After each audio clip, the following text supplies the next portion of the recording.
GeM TV நேயர்களுக்கு வணக்கம். இது அரசியல் அரசல் பகுதி. இப்போ 22ஆம் தேதி ஜனவரி 22ஆம் தேதி ராமர் கோயிலுடைய கும்பாபிஷேகம் நடக்க இருக்கிறது.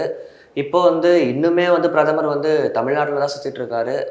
அதாவது ராமர் கோயிலுன்றது ஆன்மீக நோக்கமா இல்லை பாஜகவுடைய அரசியல் நோக்கமா? நம்ம இதை பற்றி தான் இன்னைக்கு நம்ம பார்க்க போகிறோம். சார் வணக்கம் சார். இப்போ பாஜகவுடைய ஒரு முக்கிய ஆயுதமாக ராமர் கோயில் எடுத்துக்கலாமா சார்? இல்லை அவங்களுடைய பாஜகவுடைய அஜெண்டா பார்த்தீங்கன்னா காஷ்மீர் 370 எடுக்கிறது, ராமர் கோவில் கட்டுறது, அப்புறமா பொது சிவில் சட்டம் கொண்டு வருது. காஷ்மீர் 370 எடுத்துட்டாங்க, இப்போ ராமர் கோவில் கட்டிட்டாங்க. அதுக்கான கும்பாபிஷேகம் ஜனவரி 22ஆம் தேதி நடக்குது. கட்டிட்டாங்கன்னு சொல்ல முடியாது, கட்டி முடிக்காம கும்பாபிஷேகம். ஆமாம், உண்மையில அதுதான். அது பார்த்தீங்கன்னா ஃபுல்லாகவே அரசியல் தான், அதில் எந்த ஒரு மாற்று கருத்தும் இல்லை. ஏன்னா இன்னும் எலெக்ஷனுக்கு இன்னும் ஏப்ரலில் மேலே நடந்துடும். ஃபர்ஸ்ட் வீக்கில் முடிச்சிடுவாங்க. அதுக்குள்ளே இவங்களுக்குள்ள எதிர்ப்பு இருக்கிறது. இதெல்லாம் திருப்பியும் 3வது வாட்டி வரணும்ன்ட்டு தான் இது அரசியல் பண்ணுறாங்க. ஆரம்பத்திலேயே அவங்க வாக்குறுதியில சொன்னதே ஒரு 3 வாக்குறுதி முக்கியமா சொன்னாங்க. அதுல ஒண்ணுதான் ராமர் கோயில் கட்டி முடிக்கிறதுன்றது. அதை இப்போ பாஜக சாதிச்சுட்டாங்க. பல வருஷம் போராட்டம், அது பல வருஷம் போராட்டம். அதுல பாஜக அரசியல் செய்யறதுக்கு அப்படி தனிப்பட்ட சூழ்நிலை என்ன இருக்கு சார்? சார் அது இன்னும் கட்டியே முடிக்கலையே சார். முடிக்காம அவசரமா இது பண்றாங்கல்ல. அதுவும் ஜனவரி மாசம் வச்சிருக்காங்க. ஏன்னா பிப்ரவரி இது சொன்னா எலெக்ஷன் டேட் அனௌன்ஸ் பண்ணிவிட முடியாத போயிடும். ஏன்னா அவங்க இது வச்சு அவங்க வாக்கு அறுவடை செய்யணும் பார்க்குறாங்க. அதுதான், வேற எந்த ஒரு இதுவுமே இல்லை. சார் பாஜக ஒரு இந்துவிசம் சார்ந்து ராமர் கோயிலை ஒரு இந்து மதத்தோட இதுவாக வச்சுக்கிட்டாலும் சரி, அப்போ இதை ஒரு அரசியல் நோக்கமாக வச்சு அவங்க பண்ணால் கூட மற்ற மதத்தோடைய ஓட்டுலாம் பாஜகவுக்கு வருமா சார்? சார் எப்பயுமே பாஜக பார்த்தீங்கன்னா அது இந்து, அதில் எந்த ஒரு மாற்று கருத்தும் இல்லை. அது இந்துத்துவ கட்சி தான் எல்லாமே சொல்லிட்டாங்க. சிறுபான்மையினர் யாரும் ஓட்டு போறது இல்லை. ஆனால் இப்போ நான் வட இந்தியாவில் முஸ்லிம் பெண்கள் ஓட்டு போடுறாங்கன்னு சொல்றாங்க. காரணம் அவர் அந்த தலாக் அது விவாகரத்தை எடுத்துட்டாரு அந்த சொல்ற இது. அதனால முஸ்லிம் பெண்கள் இடத்துல அவருக்கு பிஜேபிக்கு வாய்ஸ் இருக்கு. ஏன்னா உத்தரப்பிரதேசில் அதிகமாக இருக்கிறாங்க முஸ்லீம், ஏறக்குறைய 21% முஸ்லீம் இருக்காங்க. அந்த இடத்துலையே அவங்க அதிகமாக ஜெயிச்சிருக்காங்க. அவங்க காரணம் பெண்கள் ஓட்டு அதுக்கு அதிகமாக போகுது, கிறிஸ்துவ ஓட்டு வரதில்லை. அப்படி இருந்தாலும் இப்போ இதுக்கு முழுக்க இதை ராமரை வச்சு அரசியல் செய்கிறாங்களே தவிர வேற எந்த இதுவுமே இல்லை. காரணம் ஏன்னா இன்னும் 2-3 மாசத்துல எலெக்ஷன் வரப்போகுது. அவங்க ஹேட்ரிக் பண்ணணுன்ட்டு பார்க்குறாங்க மோடி. மோடி இது பார்த்தீங்கன்னா அவர் தொடர்ந்து பதவியிலே இருந்துட்டு வர முதல்வராக இருக்கிறாரு. அப்புறமா இப்போ பிரதமர் மந்திரியா தொடர்ந்துல இருக்காரு. இது வரைக்கும் எந்த ஒரு பிரேக்கிங் ஆகல. அது ஒன்று. இப்போ இந்தியாவுடைய ஐக்கானாவும் உருவாகிட்டார். ஆனால் எதிர்கட்சியில் பார்த்தீங்கன்னா அப்படி ஒரு இதுவுமே இல்லை. இந்த ராமர் கோவில் கும்பாபிஷேகத்துக்கு மொத்த கட்சிக்கு அனுப்பிச்சிட்டார். அவங்களுக்கு ஒரு செக் வச்சிட்டார் நார்த் இந்தியாவில். இப்போ காங்கிரஸ் நான் கலந்து கொள்ளலன்னு சொல்லியிருக்காங்க. அப்படி இருக்கிறப்ப அவங்களும் இந்துக்களுக்கு எதிரானவங்க அப்படின்னு ஒரு பிம்பத்தை கட்டமைச்சிட்டாங்க. அதே இந்திய கூட்டணி அவங்க இதுல இருக்குது மம்தா பானர்ஜி, அவங்களும் கலந்துக்கல. ஆனா அன்னைக்கு மத நல்ல கூட்டம்ட்டு வேற ஒரு ஃபங்க்ஷன் அன்னைக்கு கல்கட்டால வச்சிருக்காங்க. அதே மாதிரி பாத்தீங்கன்னா ஆம் ஆத்மி கட்சி தலைவர் அரவிந்த் கெஜ்ரிவால் அன்னைக்கு சுந்தரகாண்டம் பாராயணம் செய்ய போறாருன்னா அனுமன் சாலிசா செய்ய போறோமா, அந்த கோவில் கும்பாபிஷேகம் முடிச்சு நான் போறேன்றாரு. லல்லு பிரசாத் ராஷ்டிரிய ஜனதா தள தலைவர் லல்லு பிரசாத் யாதவ் நான் பாபர் மசூதி இடிக்கிறதுக்கு வந்தப்ப ரத யாத்திரையும் போது அத்வானி நான் கைது செஞ்சேன், நான் அது வரவேற்க மாட்டேன்றாரு. ஆனா ஐக்கிய ஜனதா தலைவர் நிதிஷ்குமார் நான் போக மாட்டேன் அப்படிதான் சொல்றாரு. இல்ல அங்க கோவில் கட்டுறது தப்புன்ட்டு சொல்ல. ஒரிசா எடுத்துக்கிட்டா பிஜு பட்நாயக்கு அவரும் அதுக்கேற்ற மாதிரி அங்கே பூரி ஜெகநாதர் கோவில் ரொம்ப ஃபேமஸ். அதை வச்சு இது பண்ண டோட்டலி பார்த்தீங்கன்னா இப்போ பாஜக எதிரான எதிர்கட்சிகள் சிதறுண்டு இந்த விஷயத்துல சிதறுண்டு போயிருக்காங்க. அப்ப அப்படி எடுத்துக்கோ, ஏன்னா ஒரு இது மத இது இல்லாத ஒரு செக்குலரிசம் கண்ட்ரி அப்படின்ட்டு ஒரு இது இருக்கு. ஆனா பேசிட்டு தான் இருக்கிறாங்க. இது வரைக்கும் அந்த போயிடுச்சு, செக்குலரிசம்ட்டு சொல்றது போயிடுச்சு. அப்படி இருக்கப்ப இப்ப இதுக்கு இந்துக்களை நம்ம எதிர்த்தா ஓட்டு வருமோ வராதுன்ட்டு எல்லாமே இதுல வந்து லாக் ஆயிட்டாங்க. ஸோ அப்போ அப்படி நம்ம பார்க்கும்போது, அதாவது பாபர் மசூதி வந்து ஒரு 500 ஆண்டுகள் தான் இருந்தது. அதுக்கு முன்னாடியிலேருந்தே அந்த ராமர் கோயில் வந்து ராம பிறந்த ஊர், அவர் பிறந்த பூமி அப்படின்னு சொல்லிட்டு கொண்டாடும் போது அதுல தப்பு இல்லைல்ல சார்? ஏன்னா அதுல வந்து இடிச்சுட்டு நம்ம கட்டுறது தப்பு இல்லையே, தப்பு பூர்வீகமா இருக்கிறது நம்ம. சுப்ரீம் கோர்ட் என்ன தம்ம சொல்லியிருக்கு தீர்ப்புல, அங்க 500 வருஷத்துக்கு முன்ன பாபர் மசூதி இருந்தது, அங்க தொழுகை நடத்தியிருக்காங்க, இடிச்சது தப்பு தான் அப்படின்னு சொல்லிட்டு கடைசியில வந்து ஒரு கட்ட பஞ்சாயத்து மாதிரி ஆக்கிட்டாங்க. நீங்க கோவில் கட்டிங்க, அவங்களுக்கு இதுன்ட்டு அப்படிதான் பார்க்கணுமே தவிர அதுதான். ஆனா 500 ஆண்டுகளுக்கு முன்ன அங்க கோவில் இருந்ததா இதுன்னு தெரியல. ஆனா அகழ்வாராய்ச்சியில மசூதி கீழே கோவில் இருந்ததா சொல்றாங்க. அதுல எந்த ஒரு இதுவும் இல்லை. நீங்க இப்படியே போக போறது இல்லை. அடுத்தது கிருஷ்ணர் பிறந்த ஜென்மபூமி மதுராவும் இப்ப எடுக்க போறாங்க. ஏன்னா பிஜேபி அப்படிதான். அவங்க வந்து இந்துக்கள் நான் இது சாதிச்சிருக்கேன், இது செஞ்சிருக்கேன் அப்படின்ட்டு எதுவுமே சொல்றதில்ல. அவங்களுக்கு இந்துக்கள் ஓட்டு தான் இது பண்றாங்க.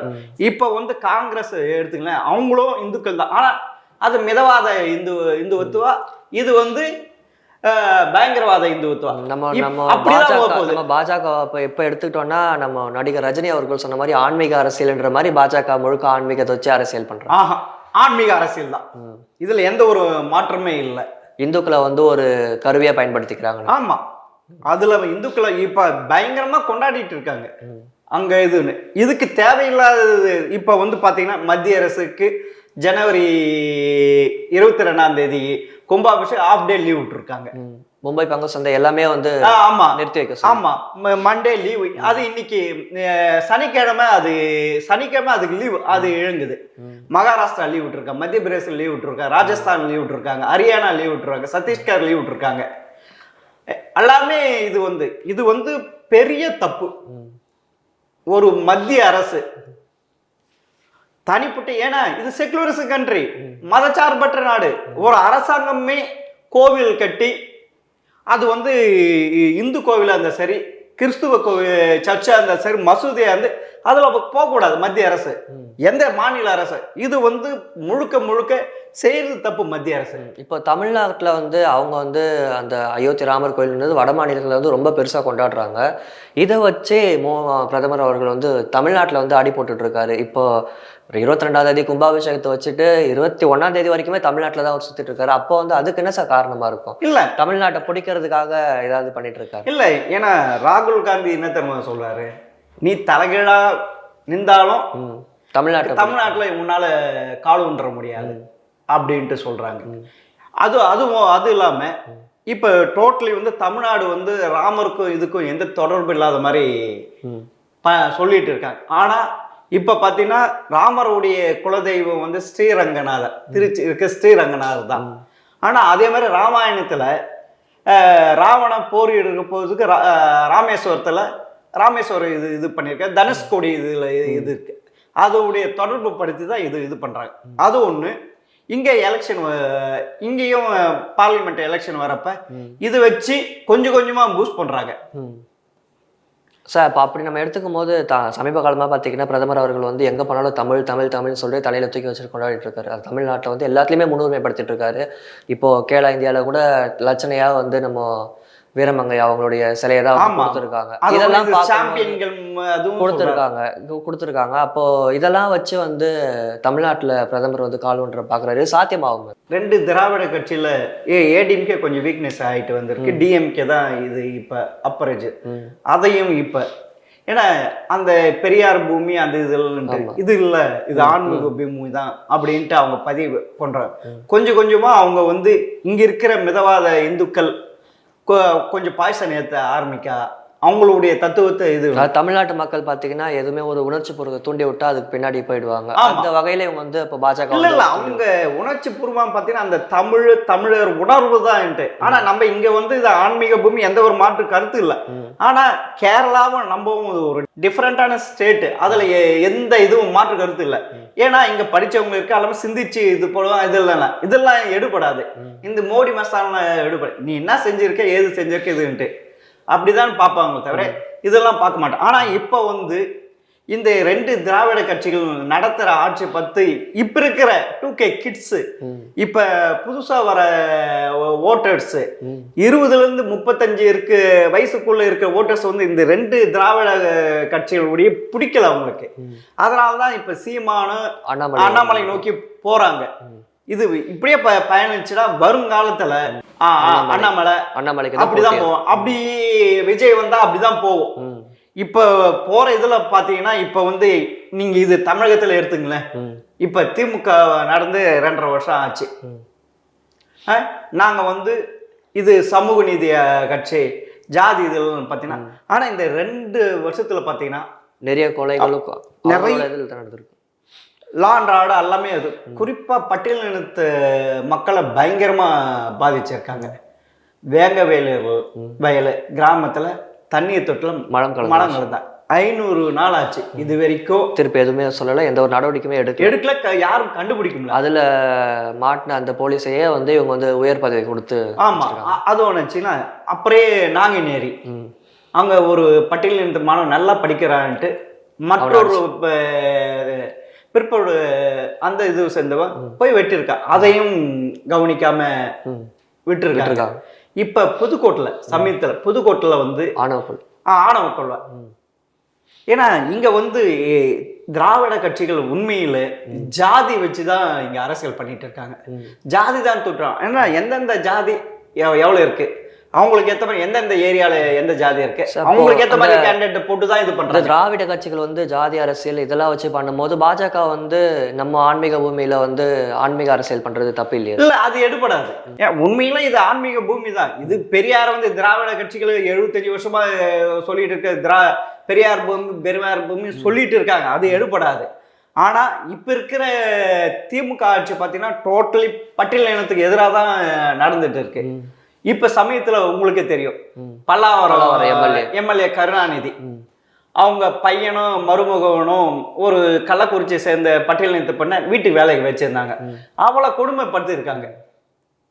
அது வழக்கா எஃப்ஐஆர் கூட போறது மறுக்கிறாங்க.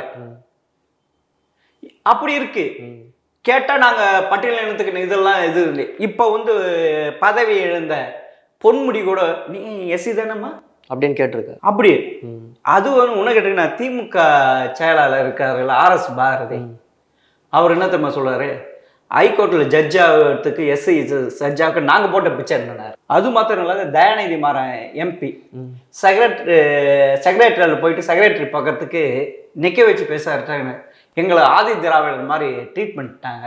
இப்படி போயிட்டு இருக்கும்போது அவங்க தான் வந்து நாங்கள் வந்து பட்டியலினத்தவர் தான் வந்து தூக்கி காட்டுறோம், உயர்த்துறோம், அப்படி எங்களுக்கு இந்த ஆட்சி வந்து திராவிட மாடல் ஆட்சி அப்படின்லாம் சொல்லிட்டு விளம்பரம் பண்றது.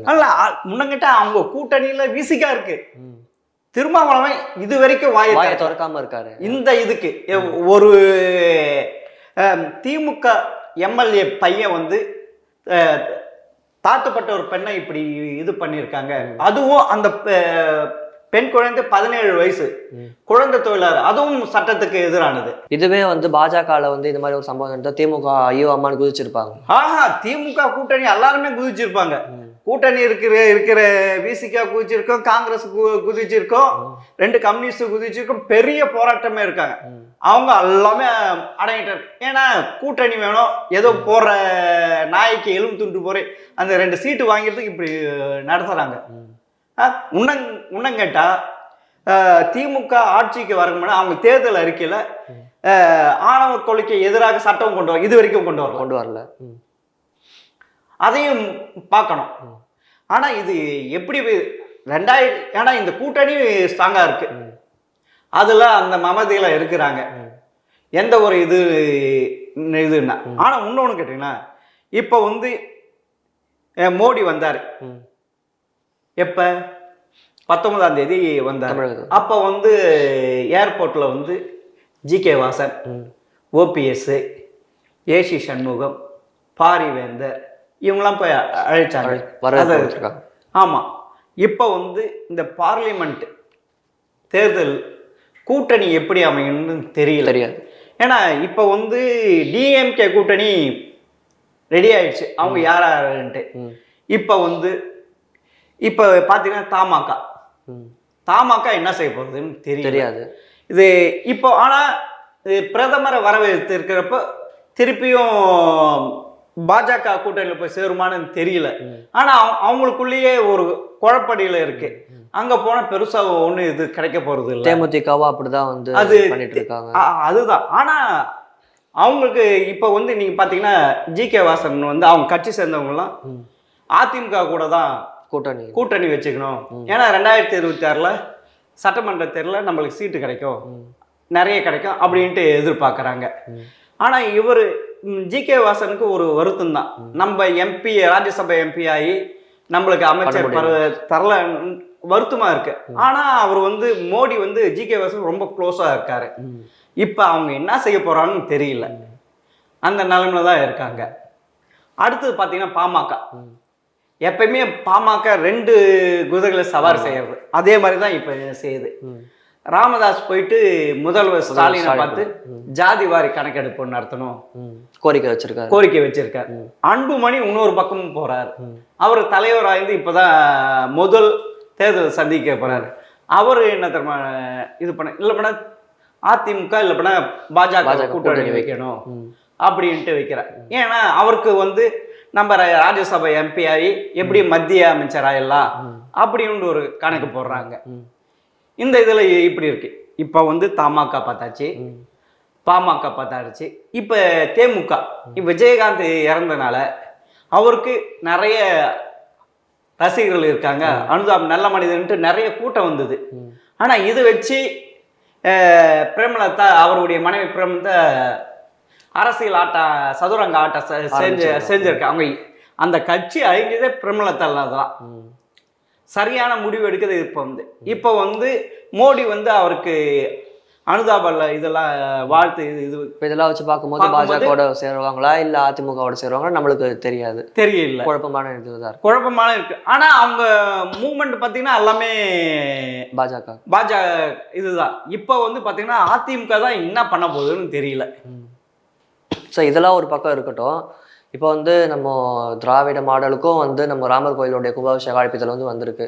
இதில் வந்து உதயநிதி அவர்கள் சொல்லியிருக்காரு, நீங்கள் பாபர் மசூதி இடிச்சனால தான் நாங்கள் வந்து ராமர் கோயில் கட்டுறதை வந்து நாங்கள் எதிர்க்கலை, நீங்கள் பாபர் கோயில் இடிச்சிட்டு கட்டினால தான் நாங்கள் வந்து எதிர்க்கிறோம் அப்படின்னு சொல்லிட்டு உதயநிதி அவர் சொல்லியிருக்காரு. இந்த நிலையில் நம்ம முதல்வருடைய மனைவி துர்கா ஸ்டாலின் அவர்கள் வந்து அங்கே ராமர் கோயிலுக்கு போவாங்களா? இல்லை, துர்கா ஸ்டாலினுக்கு அழைப்பு இது கொடுத்துருக்காங்களே. யாரு ராமர் கோயில் கட்டுற அந்த கமிட்டி உடைய கொண்டு போய் கொடுத்துருக்காங்களே, அதுக்கான புகைப்படம் வெளியே வந்திருக்கு. அவங்க ஏன்னா அவங்க தெய்வப்பற்று, அது அவங்களுக்கு தனிப்பட்ட உரிமை. இப்போ ஸ்டாலின் உதயநிதி வந்து கடவுள் மறுப்பாளர் இருந்தாலும் அது அவங்க இது அவங்க நீங்கள் கோவிலுக்கு போகக்கூடாது அப்படிலாம் எதுவும் தடை போடல. அது ஆனால் போவாங்களா போகலையான்ட்டு எதுவுமே தெரியல. அவங்க கூட்டணியில், அதாவது இந்தியா அலையன்ஸில் கூட்டணியில் இருக்க ஒரு எம்எல்ஏ கூட வந்து நான் வந்து ராமர் கோயிலுக்கு போவேன், நீங்கள் வந்து என்னை இப்படி தடுக்கக்கூடாது, இந்தியா கூட்டணி எல்லாம் சேர்ந்து வந்து ராமர் கோயிலுக்கு போகிறது எனக்கு தடுக்கிறீங்கன்னு சொல்லிட்டு எம்எல்ஏ பதவியே ராஜினாமா செஞ்சுட்டு அவங்க கூட்டணியில் இருக்க ஒரு எம்எல்ஏ வந்து குஜராத் மாநிலத்தில் வந்து பதவியை ராஜினாமா செஞ்சுருக்காரு. உனக்கிட்ட இமாச்சல பிரதேச முதல்வரே சொல்லியிருக்காரு, நான் வந்து ராமர் கோயில் கும்பாபிஷேகத்துக்கு போவேன் அப்படின்னு சொல்லியிருக்காரு. ஏன்னா வட இந்தியாவில் வந்து இது வச்சு பெரிய லெவலில் நடந்துட்டு இருக்கு இது ராமர் இது வந்து. ஆனால் இப்போ ஜனவரியில் நடக்க கும்பாபிஷேகம், ஆனால் பார்லிமெண்ட் எலெக்ஷன் வந்து ஏப்ரல் மே தான் நடக்க போகுது. இந்த இதுவே அப்படியே டெம்ப்ளேட்டை எப்படி கொண்டு போகிறாங்கன்னு தெரியல. அவங்க கொண்டு போவாங்க, அதில் எந்த ஒரு இது இல்லை. ஆனால் இந்த இந்திய கூட்டணிக்கு மிகப்பெரிய சிக்கலாயிடுச்சு. உண்மையிலே அவங்க வந்து ஒற்றுமையாக இருந்து ஒரு 300 தொகுதி இருக்கு, பிஜேபிக்கு ஸ்ட்ராங்காக இருக்கு, அங்கே வந்து பொது வேட்பாளர் நிற்க வச்சு ஓட்டு சிதாம வாங்கினா பிஜேபிக்கு குறிப்பாக மோடிக்கு செக் வைக்கலாம். ஆனால் அதுக்கு மாதிரி தெரியல. ஏன்னா ஒருத்தர் ஒரு ஒரு இதில் பார்த்துருக்காங்க. நாங்கள் வந்து ராமர் கோயிலுக்கு எதிர்ப்பு இல்லை இதெல்லாம் வந்துட்டு நல்லா போய் மாட்டிட்டாங்க. இருந்தாலும் மோடி இந்த மதவாதம் அழிக்கணும்னா அவங்களுக்குள்ள ஒற்றுமை வேணும். அப்போதான் அது சாத்தியப்படும். ஏன்னா இப்போ வந்து போன எலெக்ஷன் 2019 பார்த்தீங்கன்னா 38% எடுத்திருக்காங்க. மீதி 62% இருக்குல்ல, அந்த 62%ல 19% காங்கிரஸ் எடுத்திருக்கு. அப்படி இருக்கிறப்ப அவ்வளோ பர்சன்டேஜ் இருக்கப்ப பிஜேபி மோடிக்கு எதிரான ஓட்டு அதிகமாக இருக்கு. ஆனா அது சிந்தாம சிதறாம வாங்கணும். ஆனா அந்த ஒற்றுமை இல்லையே. இப்ப மேற்கு வெஸ்ட் பெங்காலுக்கு எடுத்துக்கலீங்க, அங்க வந்து மம்தா பானர்ஜி ஒத்த காலில் நிக்கிறாங்க. நான் காங்கிரஸ் 2 தொகுதி தான் தருவேன். ஏன்னா அந்த இடத்துல 42 எம்பி தொகுதியில 2 தான் ஜெயிச்சிருக்காங்க. மீதி 22 மம்தா பானர்ஜி, மீதி 18 பிஜேபி. அப்படி ஒரு இது அப்படியே இருந்தா கம்யூனிஸ்டும் காங்கிரஸும் தனியா போயிடும், மம்தா பானர்ஜி தனியா போயிடும், பிஜேபி தனியா போயிடும். அப்படி இருக்கிறப்ப அவங்க வந்து பிஜேபி தான் அறுவடை செய்யறதுக்கு அதிகமா இருக்கு. ஸோ இப்போ எதிர்கட்சிகள் அரசியல் இதெல்லாம் தாண்டி கூட நம்ம மடாதிபதிகள் பீடாதிபதிகள் யாருமே வந்து மோடி வந்து அந்த பிரதிஷ்டை செய்யறது இருக்கட்டும், கருவறைக்குள்ள போய் பூஜை பண்றதா இருக்கட்டும், இது எல்லாமே எதிர்க்கிறாங்க. அப்போ ஒட்டுமொத்தமா பார்க்கும்போது இந்தியாவில் இருக்க பிராமணர்கள் எல்லாரையும் எதிர்த்து தான் அவர் மோடி வந்து பண்றாரு. இல்ல இப்போ வந்து பிஜேபின்னு ஒரு இது பார்த்தீங்கன்னா அது உயர் ஜாதியான கட்சி, குறிப்பா பிராமணர் கட்சின்ட்டு ஒரு இது இருந்து அது ஆர்எஸ்எஸ் ஆன விஸ்வ இந்த பரிஷத்தான அப்படி ஒரு நிகழ்வு. யாரு மோடியே ராமர் சிலையை பிரதிஷ்டை செஞ்சா மிகப்பெரிய ஒரு சூத்திரர் வந்து பிரதிஷ்டை இது வச்சு இங்க இருக்கிற தீகா வீரமணி வந்து பாராட்டுவாரு மோடியை. பிராமணர் இதெல்லாம் இங்க இருக்க டிஎம்கேக்கு வரும் எலெக்ஷன்ல கூட்டணி கூட வைக்கிறதுக்கு இது இருக்கு. அது ஒண்ணு. இந்த 4 மாடாதிபதி சங்கராச்சாரியர்கள் ஏன் தடுக்கிறாங்கன்னா அவங்க பிராமின் தான் கருவறைக்குள்ள போனோம் அப்படின்ட்டு ஒரு இது இருக்கு. இவரை போய் செய்ய இது பண்றாரு, அதனால அவங்க பேக் ஃபயர் ஆகிறாங்க. இப்போ இவரை தான் பிரதமர் தான் வந்து முக்கிய யாஜ்மான்னா அதாவது முக்கிய புள்ளியா வச்சு அவருக்கு ஒரு அந்தஸ்து கொடுத்துருக்காங்க. அதான் அந்த கோவில் சார்பாக ஒரு அந்தஸ்து கொடுத்து இவர் தான் வந்து பிரதிஷ்டை பண்ண போறாரு. இவர் தான் அந்த பிரதிஷ்டை பண்ணதுக்கு அப்புறமா செய்யற சடங்குகளையும் இவர் தான் பண்ண போறாருன்னு சொல்லிட்டு முறையை அறிவிச்சு. இல்ல நீங்க பிரதிஷ்டை இவர் தான் செய்யறாருன்னு தெரியல. 22ஆம் தேதி கருவறைக்குள்ள ஆர்எஸ்எஸ் தலைவர் மோகன் பகவத், இவங்க எல்லாம் 5 பேரை முக்கிய அயோத்தி கோவில் கமிட்டி தலைவர், அங்க இருக்கிற கருவறை பூசாரி மோடி, இந்த 5 பேர் இருக்க போறாங்க. அந்த சிலையை பிரதிஷ்டை செய்யறப்ப அது லைவ்ல காட்டுறாங்களா என்னன்னு தெரியல. அது மூடிட்டு செய்ய போறான்னு சொல்றாங்க. அப்படி இருக்கிறப்ப ஒரு பிராமணனை பிரதிஷ்டை செஞ்சுட்டு இவரு அபிஷேக ஆராதனை செய்யலாம். அது என்ன நடக்குதுன்னு சஸ்பென்ஸா வச்சிருக்காங்க. இது வந்து மிகப்பெரிய தப்பு. ஒரு ஜனநாட்டுல இப்படி ஒரு மூடி மறைக்கிறது ரொம்ப ரொம்ப தப்பு. ஆனா இன்னொன்னு, பிஜேபி பிராமணர்களுக்கு உடைய கண்ட்ரோல்ல இருக்கு, ஆர்எஸ்எஸ் உடைய கண்ட்ரோல்ல இருக்குது. அதை இது உடைக்கிறார் யாரு? மோடி. இது மிகப்பெரிய இது. அதாவது விபி சிங் பிரதமர் இருக்கிறப்ப மண்டல் கமிஷன் கொண்டு மத்திய அரசு இதுல இடஒதுக்கு பிசிக்கு எஸ்சி அதெல்லாம் கொண்டு வந்தார். அதே மாதிரி இவர் இது செஞ்சா ஒரு சூஸ்திரர் சிலையை பிரதிஷ்டை செஞ்சிருக்காரு அப்படின்ட்டு ஒரு இது இருக்கு.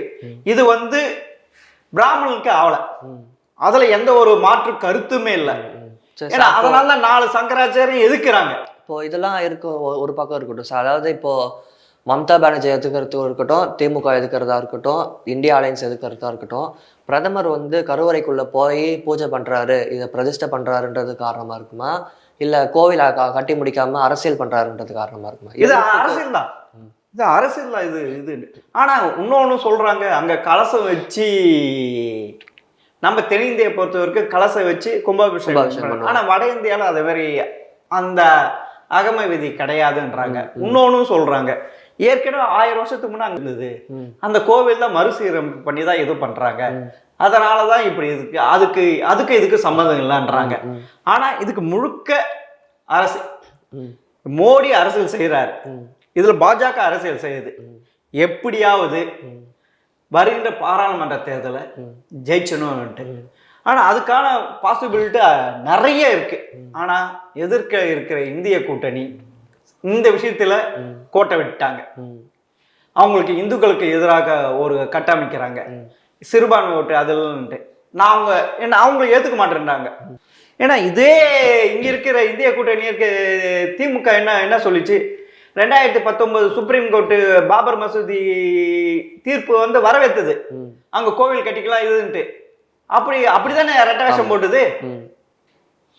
இப்ப சொல்ல அதை இடிச்சது தப்பு உதயநிதி அது சொல்றது நீ ஏத்துட்டு இல்ல, நாங்க வரவேற்கிறோம்ட்டு ஸ்டாலின் தானே சொல்லியிருக்காரு ஆட்சி அமைக்கிறதுக்கு முன்னாடி. ஆமா 2019 சுப்ரீம் கோர்ட் ஜட்ஜ்மெண்ட் பாபர் மசூதி ஜட்ஜ்மெண்ட் வரப்ப இப்படிதான் வரவேற்கிறாங்க.